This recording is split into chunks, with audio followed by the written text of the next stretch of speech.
ഇന്ന് നമുക്കൊരു മിനി വ്ളോഗാണ് കേട്ടോ. രാവിലെ തന്നെ എഴുന്നേറ്റത് കുറച്ച് നേരം വൈകിട്ടാണ്. പിന്നെ ഞാൻ വിചാരിച്ചു ഓക്കെ കുളിച്ചിട്ട് താഴത്തേക്ക് ഇറങ്ങാമെന്ന്. കുളിച്ചിട്ട് താഴത്തേക്കൊക്കെ ഇറങ്ങി അടുക്കളയിൽ വന്ന സമയത്ത് ഒരു ഐഡിയ ഇല്ലാതെ അങ്ങോട്ടും ഇങ്ങോട്ടും നടക്കുകയാണ് കേട്ടോ. എന്താണ് ബ്രേക്ക്ഫാസ്റ്റിന് ഇന്ന് ഉണ്ടാക്കുക എന്നുള്ള കാര്യത്തിൽ ഒരു തീരുമാനമായിട്ടില്ല. തലേ ദിവസം അരച്ച് വെച്ചതോ ആട്ടി വെച്ചിട്ടുള്ള മാവോ ഒന്നുമില്ല, ഫ്രിഡ്ജിലൊന്നുമില്ല, അതേപോലെ തന്നെ പുട്ടുപൊടിയും ഇല്ല. അപ്പോൾ എളുപ്പപ്പണിക്കുള്ള സാധനങ്ങളൊന്നുമില്ല, ഉപ്പുമാവിൻ്റെ റവയിരിപ്പില്ല. അപ്പോൾ പ്രത്യേകിച്ച് പെട്ടെന്ന് വേറെ ഒന്നും ഉണ്ടാക്കാൻ പറ്റില്ല എന്നുള്ളത് മനസ്സിലായി. പിന്നെ ഒട്ടും ഹെൽത്തി അല്ലാത്ത ഒരു ബ്രേക്ക്ഫാസ്റ്റ് ഓപ്ഷനാണ് ഇന്ന് എടുക്കുന്നത്. ഇന്ന് മൈദ ദോശയാണ് കേട്ടോ ഉണ്ടാക്കുന്നത്. ഒട്ടും ഹെൽത്തി അല്ല എന്ന് എനിക്കറിയാം, പക്ഷേ ഇന്ന് വേറെ വഴി ഉണ്ടായിരുന്നില്ല. പിന്നെ ഭയങ്കര ടേസ്റ്റാണ് കേട്ടോ ഇതിന്, അത് പറയാതിരിക്കാൻ പറ്റില്ല. എപ്പോഴെങ്കിലുമൊക്കെ ഞങ്ങൾ ഉണ്ടാക്കി കഴിക്കാറുണ്ട്, എപ്പോഴും ഉണ്ടാക്കാറില്ല.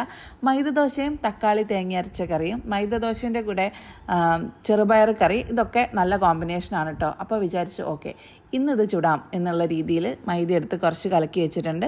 പെട്ടെന്ന് തന്നെ കലക്കി ചുടാൻ പറ്റും. നല്ലപോലെ ക്രിസ്പി ആക്കി കഴിഞ്ഞാൽ ചെറിയൊരു പൊറോട്ടേൻ്റെ ടേസ്റ്റൊക്കെ കിട്ടും കേട്ടോ. പക്ഷേ മക്കൾക്കൊന്നും ഇതല്ല കേട്ടോ ബ്രേക്ക്ഫാസ്റ്റ്. മോന് സ്കൂളിൽ നിന്നാണ് ബ്രേക്ക്ഫാസ്റ്റ്, അവൻ നേരത്തെ തന്നെ പോയി. മോക്ക് ബ്രേക്ക്ഫാസ്റ്റായിട്ട് ഞാൻ പഴം വാട്ടിയതാണ് കൊടുക്കാറ്. പഴവും പാലും ഒക്കെയാണ് അവൾ കുടിക്കുന്നത്.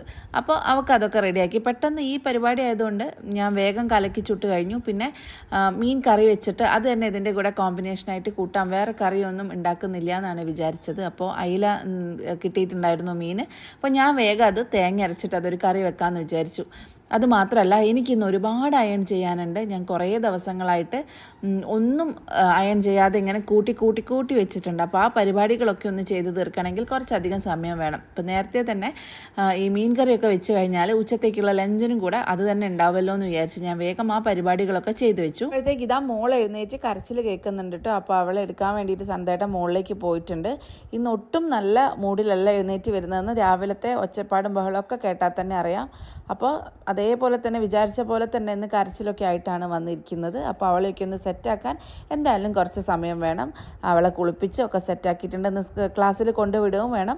അവൾക്ക് ഞാൻ എന്താ പഴം വാട്ടിയിട്ടുണ്ട്. പഴം വാട്ടിയതും പിന്നെ നമുക്കിവിടെ രാവിലെ നാടൻ പാല് കൊണ്ടുവരും കേട്ടോ. അപ്പോൾ ഒരു ഗ്ലാസ് ആ പാലും കൊടുത്തു കഴിഞ്ഞാൽ അവളുടെ വയറ് ഫില്ലായ പോലെ എനിക്കങ്ങ് ഫീൽ ചെയ്യും കേട്ടോ.